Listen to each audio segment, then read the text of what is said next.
So, hi everyone, welcome to the Wild Season podcast. I'm here this week with Kelsey, who's joining us to tell us a little bit about what she's been working on writing in the game. So, say hi, Kelsey. Hello, everyone. So, we wanted to sort of start off. It's been a busy month this month. We had E3, we had Apple do their announcement, and then Google just did I/O. So it looks like June is the month for tech. Yeah, no kidding. It's been So, crazy. what are you most excited about for E3? I don't even remember what they talked about. Really, No Man's Sky is the game that's like really sticking out for me right now, Yeah, that looks which is strange. really 'Cause I exciting. usually, I usually don't play that genre at all, but it looks so good. Yeah, I really like how they've put together the whole procedural thing where each planet is different. And that's going to be interesting. Because I've been a big fan of space games. I love the freelancer games or the space exploration games. And I've always thought, like, why can't I visit the planets? And now you can. So that's really cool. I wonder how big the planets are going to be.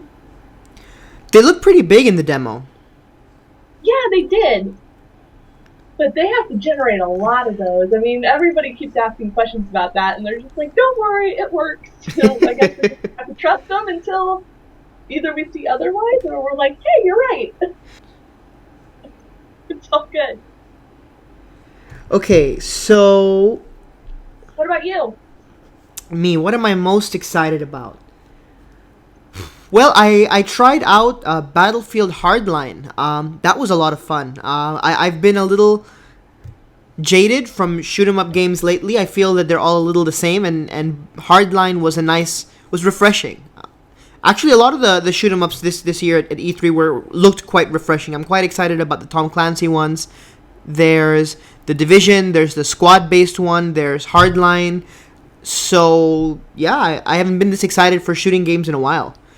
That's Aside from that, I'm actually quite curious to see what Natsume is going to do with their version of Harvest Moon, and then there's the story of Season. So that looks yeah, interesting, especially compared to ours, Wild Season. yeah. That was not something I was expecting. I mean, actually, well, I was expecting that maybe XD would be publishing, not Harvest Moon, but Paw for quite a while, just because Marvel has obtained them. Like, I think they had obtained them even before New Beginning actually came out. Yeah, So I'm not really surprised by the change, but I am surprised about Natsume doing their own game. yeah. Well, Uh, regardless, hopefully Wild Season will best them both. exactly. So actually on the topic of Wild Season, so this week's, I guess, agenda schedule. What do you want to call this? Lineup. This week's lineup. Lineup, yeah. So in this week's lineup, we're actually going to be talking about some new characters. I don't think we've introduced them before in the Kickstarter blog post, so we stopped doing that for a while. We want to start doing it again, letting you guys know who the characters are, maybe a little bit more about the pairings, their backgrounds, and we're also going to start showing you a little bit about the story, at least the beginning part of the game, what happens, how the character ends up with the farm. So Kelsey's going to be doing most of the talking today. So, Kelsey, you want to start telling us a little bit about Roy? So, this week we're going to introduce Roy and Alice, two of the characters in the game. Yeah, probably what we're gonna do is each week we'll go through one character that's just a normal town member, and then one character who's either a bachelor or a bachelorette. So I'll go ahead and start with Roy. He is not a bachelor or bachelorette because he is 14, which that would be kind of awkward. He is currently in high school. He is the son of Frank, who's the logistics owner. He's the guy who's going to be coming up, picking up your crops, giving you money. The person you'll really like. He'll make you And rich. yeah. Frank is the one who makes you rich, and Roy's his son, so you should like Roy. Roy is pretty popular in school, due to being a class clown, and he also gets bad grades because he's a class clown, so he's usually in trouble for some reason. Other than that, Roy is one of the friendliest people that the player actually meets when he first comes to town, which might sound strange me saying that, but once I go through kind of what the beginning of the story is, that makes a lot more sense. But other than that, that's kind of Roy in a nutshell, at least for now. And we will have some points in the game. Yeah, we're still writing. Well, we're mostly done writing. We're still revising a lot of components of the stories, rewriting certain parts based on input, based on how we see things evolve. So this is not final. Things may change before the game releases, but this is Roy Right. as he stands right now. So Alice, she is one of our bachelorettes, and she is currently in town for only a temporary time when we first come. She is actually a lawyer in the city at a firm we call Stanley and Stanley. It's actually one guy who's just really pretentious instead of three. And Yes. she moved back to Bedford recently to attend to a personal legal matter with her family. And in the meantime, since her family drives her up the wall, she is actually working as a waitress at the inn. So she has a little bit of a job downgrade for a little while in the story. Yeah, and I'm not sure if we mentioned it before, but Kelsey brought it up. The default name for the town, we think it's going to be Bedford, right, Kelsey? Yes, Bedford Valley. Yeah, so that's the name for the moment. Right. Continuing on with Alice, kind of her personality, she can be a little bit stuck up. She's kind of a know-it-all. You know, oh, I went to law school. Oh, I did this. Well, you know, a lot of people in town haven't necessarily left town for a lot of reasons. And her biggest thing is, and what her character arc, I've been calling them the romances and friendship things character arcs, is that she often puts her foot in her mouth due to making assumptions about people. And she has a hard time recognizing that people can change, whether that's for the better or for the worse. So her character arc has a lot of her having to deal with that with her family and the town in general and herself. Yeah, I guess it comes from being a lawyer. You have to really quickly assess someone, and that impression kind of sticks.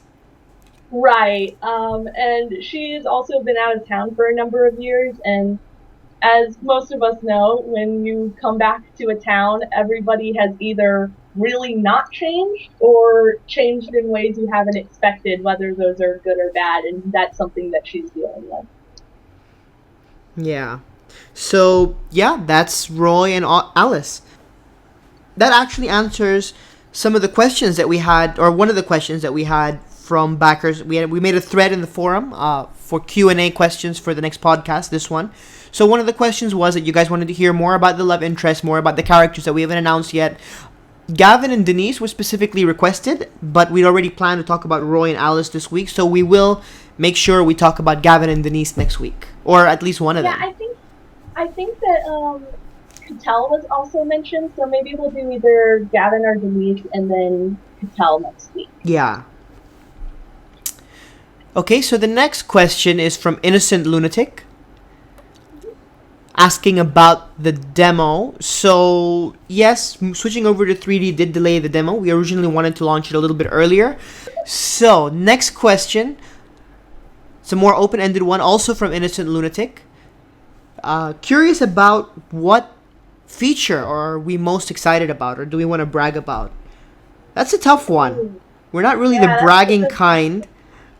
Yeah, And I'm certainly not. I mean, we're definitely excited about the story. Kelsey and I have been working on it, and the more we work on it, the more excited I get about just taking what we've done and starting to put it into the game. I keep pushing the developers to sort out the design tools so we can start encoding the story, because it's just, I'm so excited to take what we've done and put it into the game.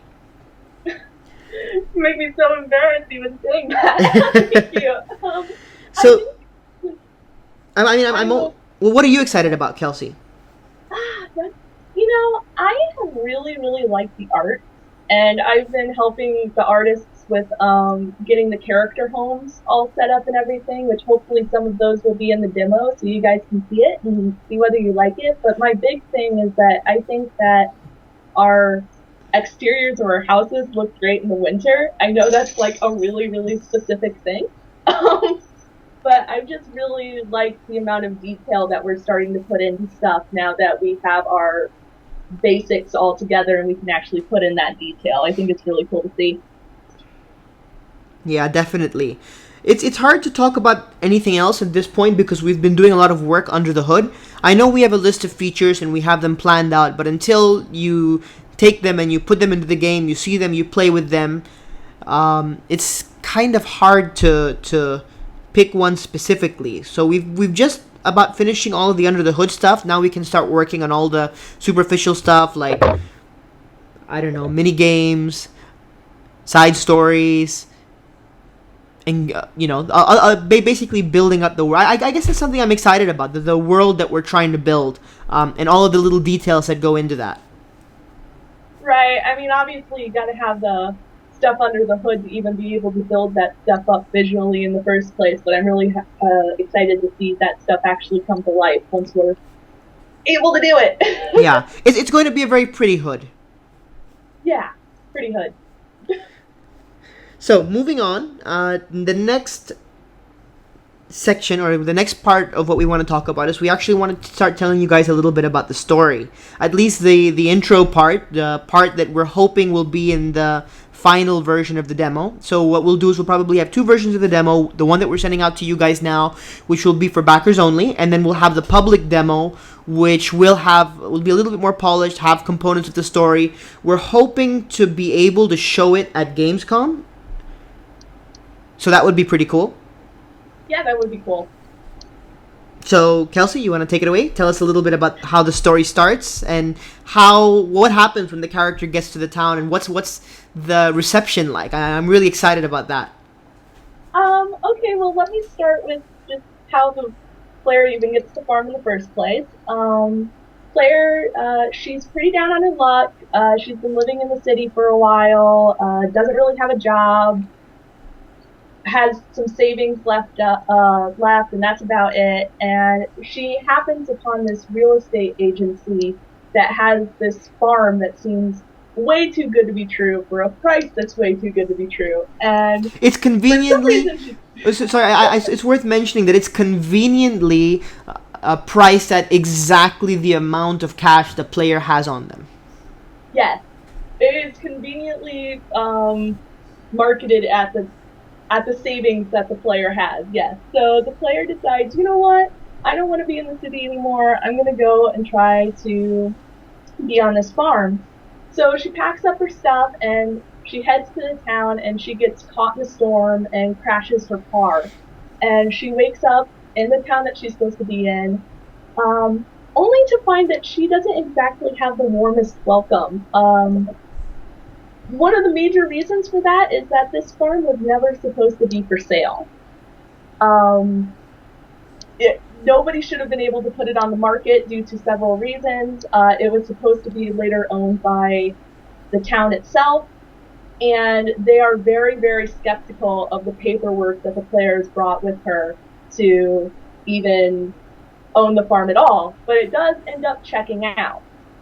Player did purchase it correctly and everything, and so as she tries to get settled in the town, people just start getting weirder and weirder about her being there, and finally she starts to kind of understand why when she meets the town's new doctor who had only moved in a few seasons before her, and apparently something odd has happened to the previous doctor.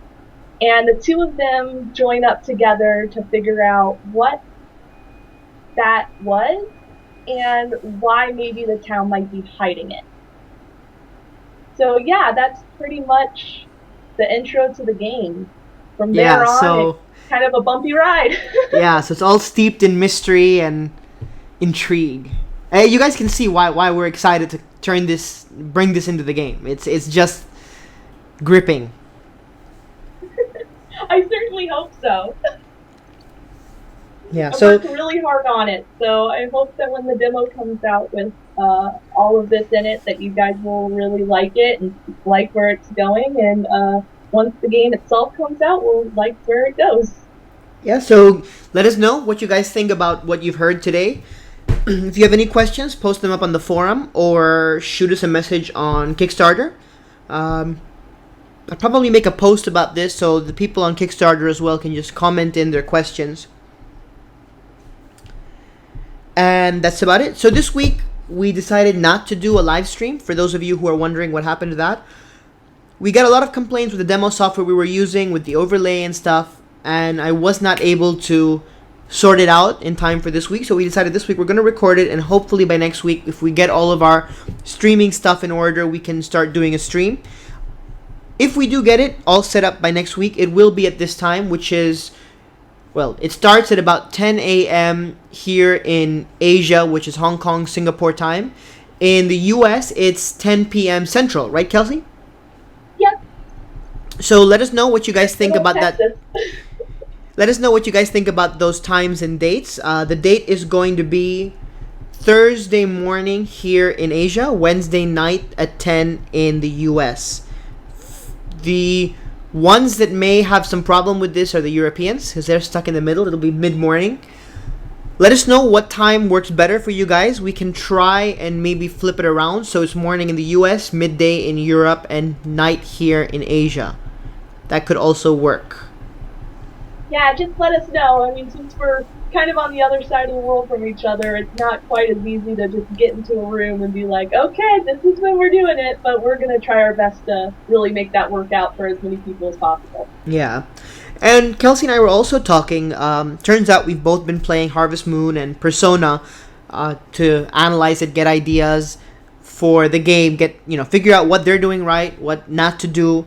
And we thought, well, why not let you guys sit in on it as well? So we're thinking of doing a Let's Play for either Harvest Moon or Persona 4.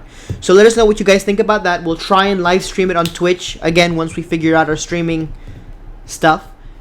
And yeah, so we hope you guys had a good show, and we'll see you guys next week. Bye! Thanks for having me. Bye!